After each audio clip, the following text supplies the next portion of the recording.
Your reading this week uses the passage of Proposition 13 as a sort of endpoint for the golden age of public investment in California. Of course, that's a bit of a simplification, but it is entirely reasonable to point to Prop 13 as a shift from one era of governance in California to another.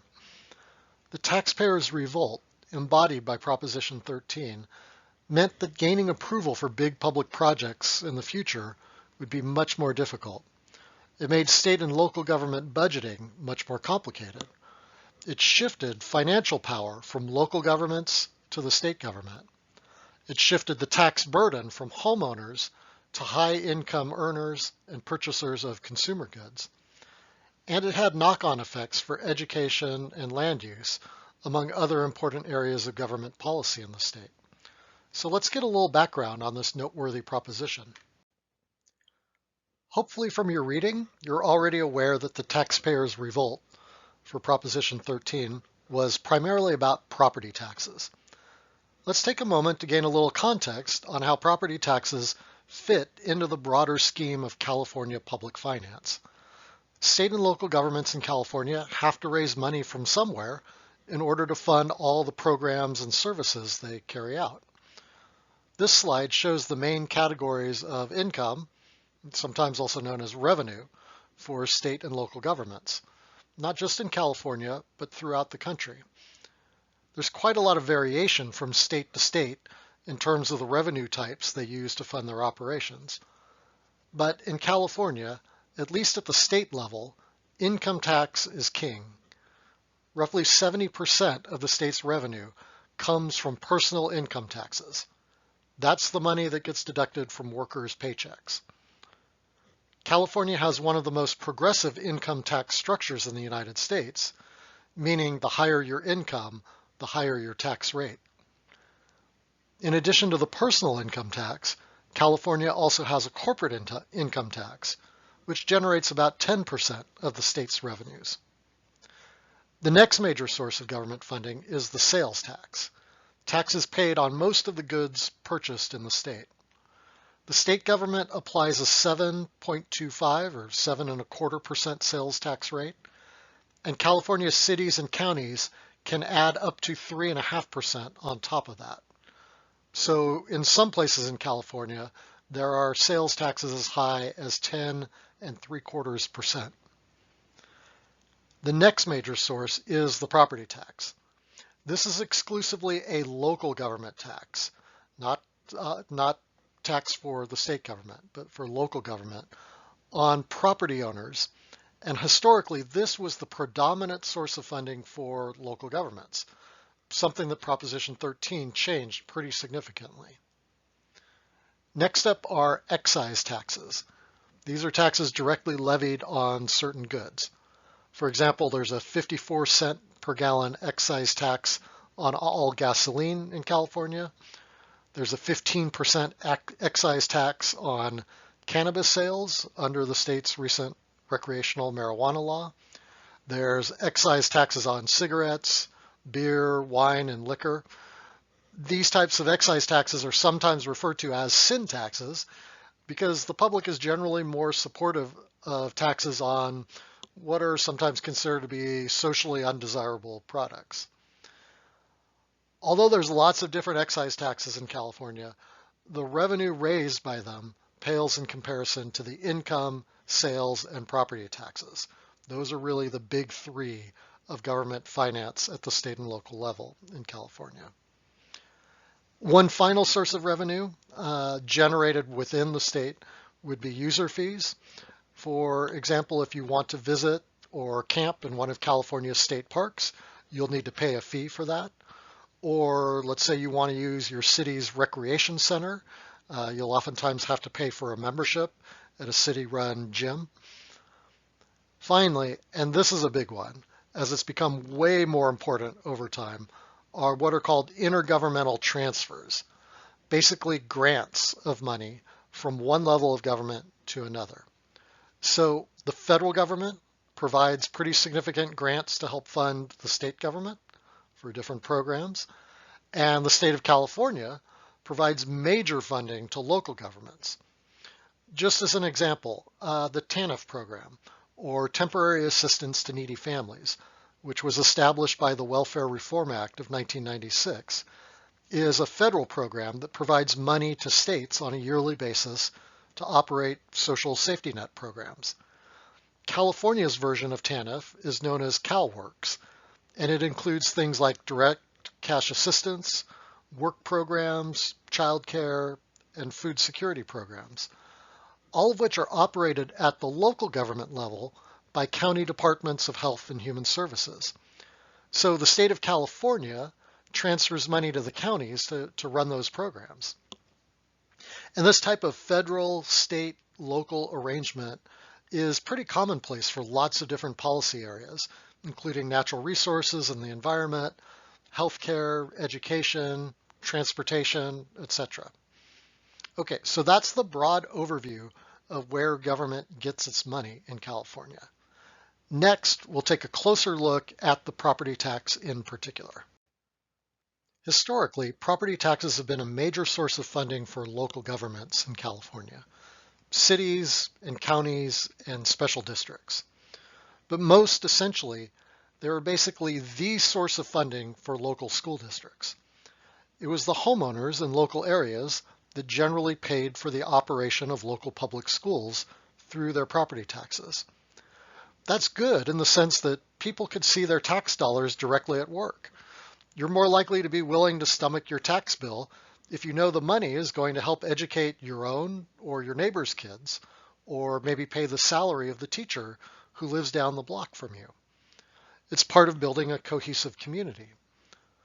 The only problem is that tying education funding to property taxes is a recipe for vast disparities in the quality of education provided in areas that have different property values. I'm sure you can all think of places just in the Bay Area, much less the state as a whole, where home prices are hugely different from one area to the next. Let's understand this a little bit better with a simplified hypothetical. Let's compare two hypothetical towns in California. We'll call them Potterville and Google Land. And for simplicity's sake, we'll make them the same size with the same student bodies, with the only difference being the value of the housing in each town. So in Potterville, Town A, its 1,000 homes are assessed at an average value of $100,000. Okay, don't laugh at me. I'm doing this to make the math easier to follow. And hey, it wasn't that long ago that you could find places in the state with $100,000 homes.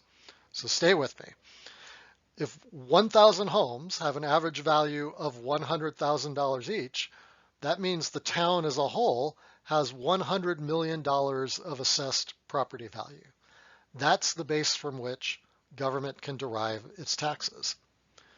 Meanwhile, next door, over in Google Land, Town B, the 1,000 homes there are valued at an average of $500,000 each, giving a total assessed value of all the property in the town of $500 million. So the local school district in Town B has a 5 times larger tax base to work with than the school district in Town A. If each town applies the same property tax rate, let's say 1%, then the schools in Town A will raise a measly $10,000 per student in property taxes. Meanwhile, the schools in Town B will be lavishly funded at $50,000 per student. Okay, well, what if we wanted to have equalized school funding across school districts? In that case, Town A, the town with lower property values and therefore presumably poorer residents, would have to apply a property tax rate 5 times as high as the rate that Town B would have to apply to meet the same per pupil or per student funding levels. You know, the dollar figures here are obviously made up for the sake of the hypothetical, but the phenomenon of large disparities in education funding based on different property values was a huge problem in California and remains a problem in much of the United States. So this disparity in school funding became a political flashpoint. How is it fair that one person's kids get a top-notch public education, because they live in a rich neighborhood, while another person's kids get a crappy public education because they live in a poor neighborhood. Public education is a public good. It is a government service that is provided to all. It's an essential component of a prosperous and democratic society. And when you overlap wealth with race and ethnicity, you get the especially pernicious result of the quality of education provided being very different depending upon the color of your skin. So just as I provided the example in the last video of the East LA blowouts as an act of civil disobedience by the Chicano movement to achieve better school conditions, there was also a legal movement at that time to change how schools in the state were funded. In the landmark case of Serrano versus Priest in 1971, a California court ruled, for the first time anywhere in the country, that relying upon property tax revenues to fund schools violated the 14th Amendment's and the California state constitution's guarantee of equal protection under the law. The court didn't specifically say how to fix school funding, but instructed the state to come up with a solution. Throughout the 1970s, the battle over school funding continued in the courts and in the state legislature. The main thrust was that funds would begin to be reallocated from wealthier districts to poorer ones. Unfortunately, that did not go over well with a lot of taxpayers and became a major flashpoint in the push for Proposition 13. The ruling in the Serrano case, by decoupling property taxes from local school funding, provided a lot of fuel for the taxpayers' revolt that was about to come. Another major factor was what was going on with the housing market in California in the 1970s. Home prices were exploding. Why? First, California's population was booming. A growing population naturally tends to lead to an increased demand for housing. On top of this, in the 1970s, we start to see the first serious concerns over suburban sprawl. The whole initial idea of the suburbs was to get away from the so-called concrete jungle of the city. But as the suburbs grew so rapidly, with one town basically growing to the edges of the next town, rather than separate suburbs, we started to see one massive metropolitan blob. Local governments started to adopt greater zoning restrictions, limiting where new housing could be built. With demand for housing going up and the supply of housing being limited, that's a recipe for rapidly expanding housing prices. Something not too dissimilar from what's been occurring in the California housing market in recent years. In much of California, house values doubled over the course of the 1970s. If you're a homeowner, that's great in one sense. Your biggest asset has just become considerably more valuable. That is a real increase in personal wealth. But homes are not like stocks or bonds or savings accounts. Just because your home is worth twice as much as it used to be, that doesn't mean you've got any more money in your pocket. Houses are certainly investments, but more importantly, they're shelters in which we build our lives and create our family memories. Prior to Proposition 13, as your property value rose, so did your property tax bill. For many people on limited incomes, particularly retirees, this became a real burden. So with those developments in the background, in 1978, the campaign to pass Proposition 13 was launched. It tapped into Californians' increasing resentments over government taxing and spending policies and sought to limit the ability of government to raise taxes, especially the property tax. The major provisions of Prop 13 were to place a 1% cap on property taxes. In other words, your annual property tax could be no higher than 1% of the assessed value of your home. And it rolled back those assessments to valuations in 1975. Additionally, the proposition specified that the assessed value of your home could only increase by 2% a year. So even if the housing market continued to explode and the market value of your home skyrocketed, your property tax bill could only increase by 2% per year. Now, once you sold your home, it would be assessed at true market value and the new homeowner would have to pay property taxes based upon that market valuation. Finally, Prop 13 specified that any new taxes by state or local governments needed to pass with a 2/3 majority threshold in order to be enacted, essentially giving a minority veto over new taxes. Proposition 13 is sort of the 800-pound gorilla in the room in terms of California government finance. It affects nearly all aspects of how government revenue is raised and how program budgets are structured.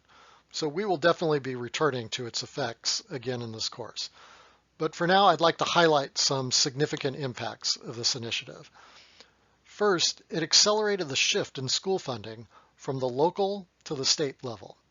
This was already in the pipeline in the wake of the Serrano versus Priest ruling, but Prop 13 cemented the fact that schools would no longer be able to raise sufficient funds at the local level. So today in California, the state government provides about 55% of the funds for public schools. Local governments raise about 35%, and the federal government kicks in the rest. In addition to shifting school funding from the local to the state level, K-12 funding in California also declined, with California going from top 5 in the United States in terms of per pupil spending to the middle of the pack or closer to the bottom, depending upon whether you adjust for cost of living in the state. Some other important consequences of Prop 13 include a cooling of home sales. Above all else, Proposition 13 rewards staying in your home for a long time, since your property taxes are essentially locked in at the valuation of your home at the time you bought it. If you decide you want to upgrade to another home, you're suddenly going to be paying full value rates on your property tax bill in your new home. It also provided a disincentive for new home construction in local jurisdictions. New homes do generate revenues for local governments in the form of property taxes, but they also engender significant costs for extending public services to new areas. Police, fire, roads, water, sewer, power, parks. These things aren't cheap. By limiting property tax revenue collections, Proposition 13 made the balance between costs and revenues of new construction for local government much more dicey. Instead, local governments preferred commercial real estate, where the cost to revenue ratio is much more attractive to local government. This certainly isn't the whole story, but if you want to know why California has a housing crisis today, part of the explanation is that local governments have spent years trying to draw in businesses, and to the extent they need to allow new housing, make that housing as upscale as possible to create a higher tax base. Meanwhile, leave it up to folks in another city or town in the area to worry about providing housing for people on modest incomes. Prop 13 is not entirely responsible for these perverse incentives that discourage local governments from permitting affordable housing within their boundaries, but it's definitely part of the story. All right, we will return to Proposition 13 later, but for now I hope you've got a pretty good sense of the factors that led to Prop 13 and some of the impacts that it's had.